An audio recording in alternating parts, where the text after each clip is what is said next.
It makes Mount a funny one, and that people always seem a little bit down on him for whatever reason. I've never got it.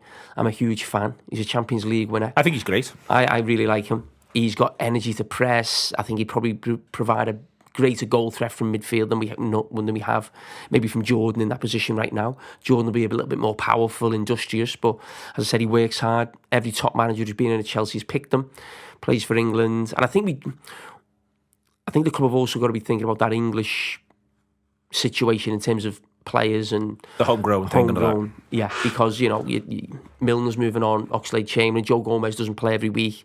At some stage we'll look to move on. Jordan's getting older, so I think that's got to be something in the back of people's minds as well.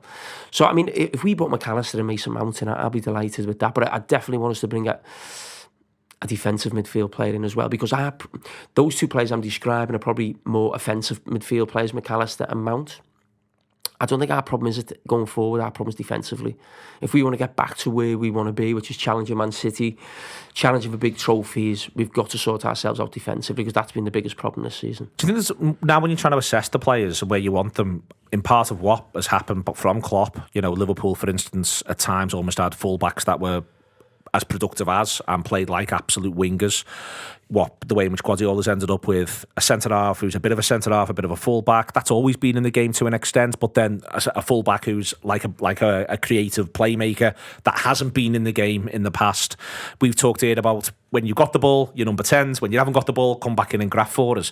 Do you think it's almost hard now to classify players a little bit? You have to do all the stuff where you're talking about them, and it strikes me as now at the very, very best players, how do you precisely say, and this is the sort of footballer Bernardo Silva is, this is the sort of footballer, that you want Curtis Jones to be. Jones's role's dead interesting at the minute. At times he's almost like left wing and then comes back in. And, I feel like sometimes when I'm just sort of, and even Trent, everyone keeps arguing, is he playing right back, is he playing midfield? And the answer is, well, he's playing both. But I think that's a massive change. And then talking about what the strengths are of some of these players, I think can be quite hard, because you almost want to be able to say, well, he's really good at everything. And that doesn't feel like you're describing a footballer. It just feels like you're saying some words. Have you found, as the game's changing, it can be a bit tricky at times to say, well, this is how this flexibility works and helps. Yeah, I mean, I think the game now, it's always started to be like this even like a long time ago. But now it's almost like, I would say, you'd always have an attacking player who was a little bit, do I have to do that? I do enough of this going forward. Do I have to do that? Can someone compensate for me? I just think those days are gone, really. And I go back to Manchester United playing Cristiano Ronaldo, one of the greatest players of all time. But I was very critical of him when he come back to Manchester United before he kicked the ball, because I was like, that's just not what the modern game is now. This idea that if I score loads of goals, I can just stand up front. Those days are well gone. And, even for like really creative, technical players, you've got to give it your all defensively. You just look at the best teams, otherwise you won't play. And I look at Trent, you're talking about Trent's position. I don't want us to get bogged down in that. This is what we always do with Trent. Because even though he's only done it for about, 8 weeks, a couple of months, he's been man-marked in a couple of games, or people have thought, what's the plan to stop Trent? So why do we need to go into every game and say Trent's doing this? It's about getting him on the ball. So if the space is wide, play wide. I think you've got to be like, these footballers are intelligent footballers. They're some of the best players in the world. They won the biggest trophies in Trent. I think Trent's intelligent enough to understand where the space is. It doesn't always have to be, I go in there. Because don't forget that 2 or 3 years ago, maybe even a bit longer, there was a phase where midfield players were actually going to full back to get the ball, because that's where the space was. That was happening all the time. Roberto Martinez was massive on that. When he was at the Everton coach, when I first joined Sky 10 years ago, he'd have sort of Gareth Barry and James McCarthy. I always remember those two dropping back into full-back positions, because that's where the space was. And I just think, if you're a quality footballer and you want to get your best players with time and space to get their head up, and Trent is as good as anyone in Europe when he gets his head up, where's the space? If it's in the middle, go in the middle. And basically, other players have to adapt from that, the positions you take up. But that's not new.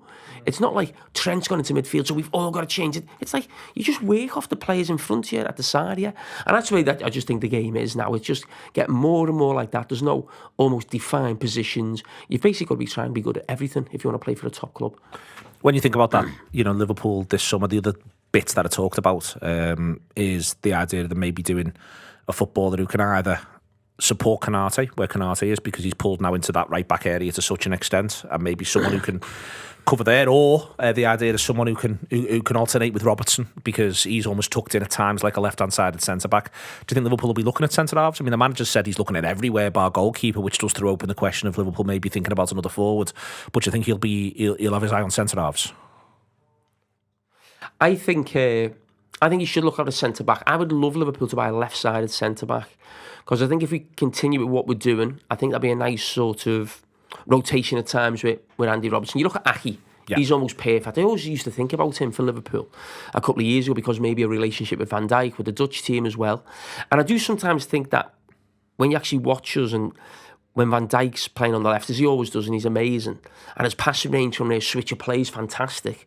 But a lot of the time when the ball's coming across to Virgil, because he's not left-footed, and I know this being a right-footed left-back, a lot of the time, unless the big switch is on, he gives it back to Matip or Karate, who then step in and run. But we never see that on the left side. I think if we had a left-footed player, and Virgil could play on the right sometimes, he then steps up, and I just think it just opens the game up. Hence why it almost feels like every manager who wants to play a technical game wants a left-footed centre-back. So if Tsimikas was to go, I think it'd be interesting if we bought like a more of my type with a left foot, who was a more of a centre-back full-back rather than a full-back winger, who's about bombing forward and getting forward. So I think that'd be a really good option for us, because I think